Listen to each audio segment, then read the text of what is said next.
how to get VistaShopee Tally. Go to Google Play Store and search for VistaShopee Tally. Download it. Open the installed app and choose Interested. Fill up the basic details and submit it to us and relax. You will receive login details from us within 1 working day. Click on the admin link and log in using given credentials. First step is to fill up your business profile. Go to Profile and fill up company details. Then fill up the contact details.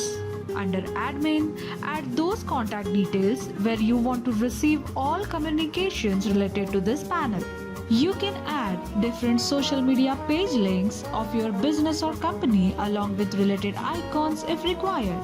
Now let's create user for VistaShopee Tally. Go to Smart. Add user for VistaShopee Tally. You can add up to 5 users for your sales and marketing team. Fill up the username and other required details.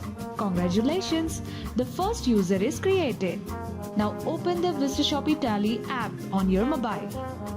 Fill up user details here. You will find the shop ID here. Keep Remember Me ticked while signing in. Congratulations! You have successfully signed in to VistaShopee Tally app. Check our how to use VistaShopee Tally video and start using app more effectively for your business.